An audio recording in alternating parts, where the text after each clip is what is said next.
Hey guys, it's Chelsa Messenger with Picks and Parlays, and the biggest game of the season coming right up. We've got the Super Bowl between the Chiefs and the Bucks. Hey guys, it's Chelsa Messenger from Picks and Parlays. Don't forget to like and subscribe and hit the bell if you want notifications every time we post a new video. A good one that's going to be one for the ages, at least when it comes to storylines. Patrick Mahomes, Tom Brady, you know the rest. But we're talking about betting on the Super Bowl and some basic strategies and guidelines and initial thoughts when it comes to the Super Bowl. And we've got the number one capper from picksandparlays.net joining us, Scott Rickenbach, to kind of break down some initial thoughts on this one. So, Scott, let's talk about this line first. It's -3, Chiefs -3 or 3.5, depending on where you get it, and then 56.5, hovering around that total. First of all, what do you think of this line, and do you think it will move?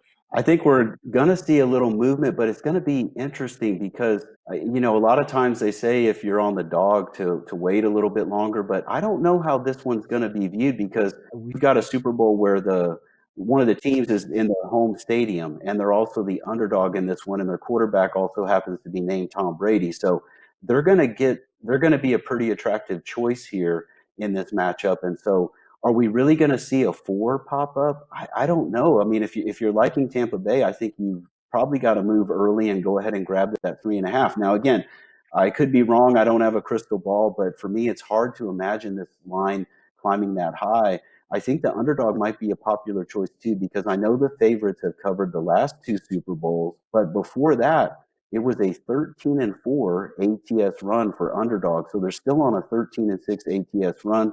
And there are a lot of guys that don't bet a whole lot. Then they come out of the woodwork and they do bet on the Super Bowl. They're very much aware of that. They're very much aware that they can have Tom Brady and the Bucks at +3.5 right now. They're going to be looking to put some money down. But again, a lot of the big bets, of course, don't come until closer to the Super Bowl, and we're still 2 weeks out right now. Right. And talking about strategy, how is this one different than regular season games? Because number one, there's so much lead up into it and you can kind of watch the line move, but also there's going to be a lot more public money on this one than probably other games. How do you bet the Super Bowl differently, or do you? Well, I think, factoring in the public money is important. And when you look at this one too, you have to ask yourself, again, I'm a contrarian by nature. It's just how I am. And when I look at this one and you see Kansas City essentially on the road, but favored by 3 or 3.5, that line doesn't make a whole lot of sense to me. It seems a little bit high, but yet that almost has me liking Kansas City again, because that's the contrarian in me. But I'm just saying, really, one could argue when you look at the records, and keep this in mind too. I'm not a trend player, but the Chiefs ended the season and including postseason, they're on a 2-8 ATS run. The Bucks are on a 6-2 ATS run their last 8 games. Now, that's another thing that, from a contrarian standpoint, that would have me liking the Chiefs even more here, because it's like, okay, why are they favored, especially now creeping up to 3.5 on the road for the Super Bowl? And yet they've been the cold team at the betting window, and the Bucks have been the hot team at the betting window. So that's really interesting to me. And then talking about the total, it's a big number, but the over has been the trend in recent Super Bowls. 6 of the last 8 have gone over the total. However, here's what I will note is that the last 7 times we've seen a Super Bowl with a posted total in the 50s, the under has cashed 5 of those 7 times. So just keep that in mind. This one's really, the Chiefs and Andy Reid. He's a much better coach now than he was with the Eagles. He's going to have a pretty good game plan, I think, to try and keep the ball out of Brady's hands as much as possible. We could see, a little bit of clock management, which used to not be Reid's strength, but I think he's going to be smart about trying to run a lot of clock in this one and keep Tampa Bay's potent offense off the field. So that, of course, would favor an under. And again, this is just a really big total. So keep that in mind about that Super Bowl trend too with the totals. Just a question that I have.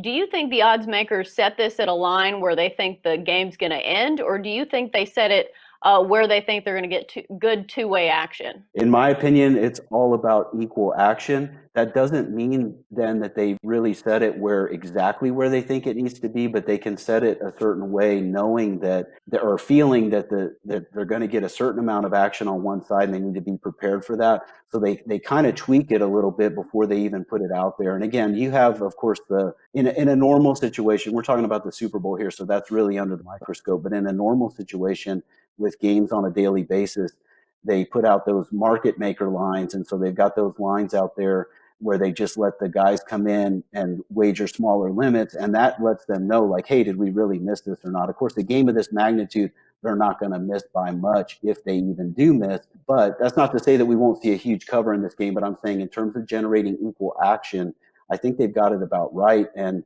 about this juicy matchup, though, Chelsea, one thing I have to say, I don't know how you feel about it, but for me, it's a little disappointing to again see Tom Brady in a Super Bowl and to see the Chiefs in a second consecutive year. I'm one of these guys that I like to see some new blood. Like, I like to see a team come out of nowhere. Like, just say the Bills would have made it to the Super Bowl. That would have been, to me, a better story than the storylines that we have here. Granted, this is a nice matchup and a good game and all that, but I really like to see some new players and new blood in the Super Bowl. But I don't know, maybe the public, this is what they're really happy with anyway. So Well, they certainly have the big name players, and you've got Father Time and Tom, and then you've got the new blood, Patrick Mahomes, who's making 500 mil, over the next 10 years or so. But when you go about handicapping this game, how do you go about it? Because when it comes to the regular season, I know personally I look at a lot of stats and kind of how teams match up together.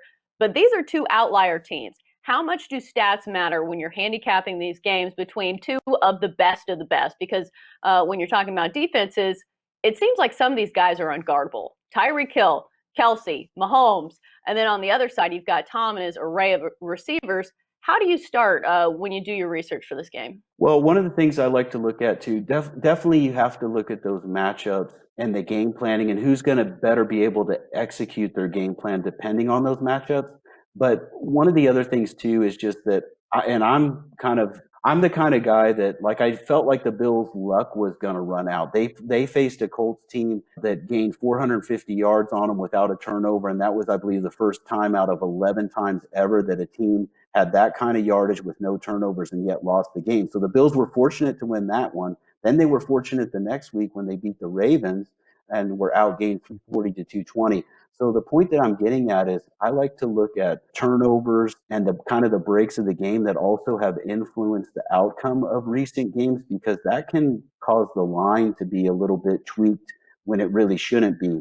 And that's something I like to look at. And I feel in this game, again, these are just my initial thoughts, but when you look at this matchup, it seems interesting to me that Kansas City would be favored in this price range. I know they're the defending Super Bowl champs, but how often do you see a team come back and win the Super Bowl the very next year? I mean, these are not the years like when we used to see Pittsburgh and Dallas in the Super Bowl every year. It's so hard to repeat unless you're, of course, the Patriots dynasty that we saw a few years back. But really, it's tough to repeat. So I don't know. This is an interesting line to me, and it's a tough matchup. But I do like to look at those matchups like you talked about, as far as specifically how a defense will match up with the other team's offense, and what we saw in the first matchup when these teams met in November. I believe it was Right. November And that then, they. yeah, I think it was either November or October, sometime in that time frame. Finally, what are a few factors that are a little different when it comes to the Super Bowl? Because obviously you have the long layoff for halftime, and it just seems like a little bit of a slower pace when you're talking about all the TV timeouts and all the hoopla surrounding it. I know in COVID times it's not going to be quite the spectacle, but what are some other factors that are a little different when it comes to the Super Bowl? Well, you mentioned a big one, and it's important that what you were saying as far as the whole spectacle of it, the longer halftime. I think that would have to favor the Chiefs here, and the fact that they were just here last season, and of course got the job done, and that experience has to help them.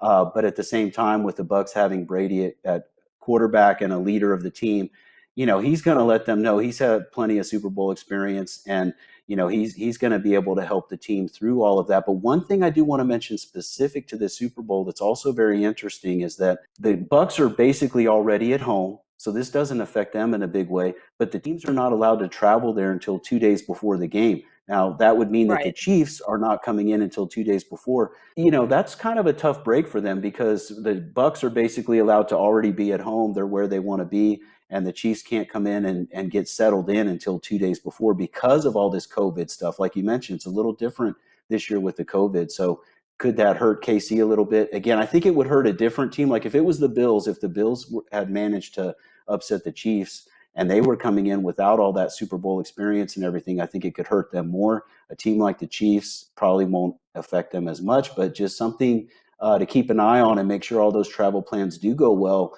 in those couple of days before the game. Right. Since we are going a little long, I'm going to wrap it up. Just a few rapid fire little trends to take note. The favorites won 3 of the last 4 times. The over is hit in 2 of the last 4. Favorites of 3 points or more are just 2-6 against the spread in the last 8 Super Bowls. The total has been over 55 in 2 of the last 4 Super Bowls, split to the over and under. And then just some notes for the Chiefs. They'll be down 2 of their tackles. Eric Fisher. Should be interesting matchup seeing Jason Pierre-Paul and Shaquille Barrett going against that offensive line of the Chiefs. But for now, that's going to do it for our NFL talk here on Picks and Parlays. Great stuff from Scott Rickenbach. As always, Scott, thanks for joining us.